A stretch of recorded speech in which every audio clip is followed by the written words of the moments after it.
আসসালামু আলাইকুম, আমি রাকিব। আজকে চলে আসছি ট্রিপ টেন্ডার নতুন আরেকটি ভিডিও নিয়ে। আর আজকে আমি আপনাদেরকে দেখাবো বাংলাদেশে রেলওয়ের যে যাত্রা শুরু হয়েছিল যেখান থেকে, সেই যাত্রা শুরু যেই জায়গাটা, সেই জায়গাটা আজকে কিভাবে ধ্বংসপ্রাপ্ত প্রায়, সেই কুষ্টিয়ার জগতী রেলওয়ে স্টেশন।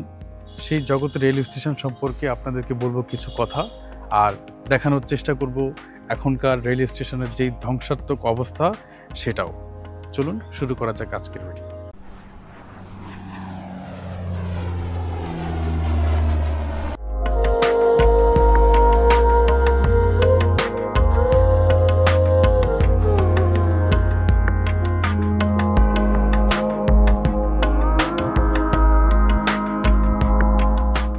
1862 সালের 15ই নভেম্বর এই কলকাতার রানাঘাট থেকে এই জগতী পর্যন্ত প্রায় 53 কিলোমিটারের একটি রেলওয়ে লাইন স্থাপন করা হয়, যেটা পরবর্তীতে অনেক গুরুত্বপূর্ণ একটা রেলওয়ে স্টেশন হিসেবে প্রতিস্থাপিত হয় এবং বাংলাদেশে সেই সময়কার সর্বপ্রথম রেলওয়ে স্টেশনই এই জগতী স্টেশন ছিল।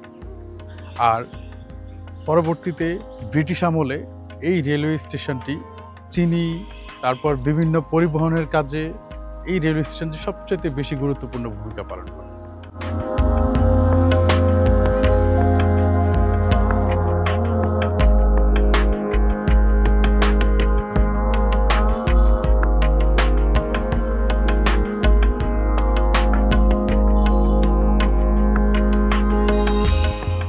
দেখুন, মাত্রই একটি ট্রেন এখান দিয়ে গেল, কিন্তু এই ট্রেনটি এই স্টেশনে থামলো না।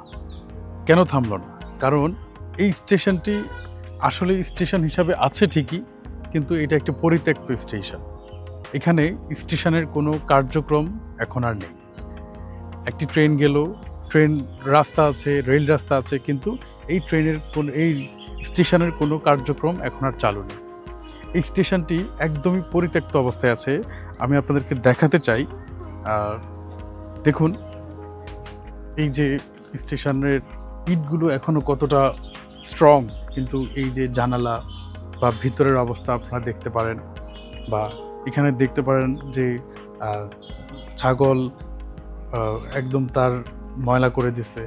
তারপর এই যে উপরের অবস্থাটা আপনারা দেখেন, খুবই খুবই বাজে অবস্থা, যেটা যে কোনো সময় কোনো দুর্ঘটনা ঘটতে পারে। এক সময়কার এত ঐতিহ্যবাহী একটা গুরুত্বপূর্ণ একটি জায়গা, যেটা রক্ষণাবেক্ষণের আসলেই খুব দরকার, কিন্তু এই স্টেশনটি একদমই পরিত্যক্ত অবস্থা এখন পড়ে আছে। বা এখানে রেলওয়ের কিছু প্রপার্টিও আছে যেগুলো একদমই পরিত্যক্ত আছে। এই ঘরেও দেখতে পারেন, এটা অনেকটা ভুতুড়ে পরিবেশ হয়ে আছে এখন, যেটা চাইলে সরকার এটাকে একটা মিউজিয়াম বা এটাকে একটা রক্ষণাবেক্ষণ করে এটাকে একটা সুন্দরভাবে মানুষের সামনে প্রেজেন্ট করতে পারে। এখানে একটা টুরিস্ট স্পটও হয়ে গেছে, অনেকেই এখানে ঘুরতে আসে। আমি দেখলাম বাইরে দেখানো যায় আপনাদেরকে যে অনেক লোকাল টুরিস্ট বা লোকাল ছাড়াও বাইরের টুরিস্টরাও কিন্তু এখানে ঘুরতে আসে। এই যে বিকেলবেলা দেখতে পাচ্ছেন এখানে আছে, বা ওইখানে অনেক টুরিস্ট আছে। সো এটাকে একটা ইতিহাসের একটা ডেস্টিনেশন হিসেবেও সুন্দরভাবে রক্ষণাবেক্ষণ করা যেতে পারে। তালাবদ্ধ এই অফিস কক্ষ তারই প্রমাণ দেয় যে এই স্টেশন কতটা পরিত্যক্ত।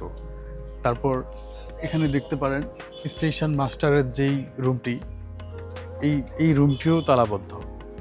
এই স্টেশনের কোনো কার্যক্রমই এখন আর নেই, কিন্তু চাইলে এই স্টেশনটাই অনেক কাজে লাগানো যায়। সরকার যদি চায় এই স্টেশনটাকে পর্যটক বা যে কোনো একটা স্টেশন হিসেবে এটাকে বর্ধিত করা যেতে পারে। সরকার চাইলে এটাকে অনেক কিছু করতে পারে। এই স্টেশনটি কুষ্টিয়ার ইতিহাসের একটি দৃষ্টান্ত নিদর্শন।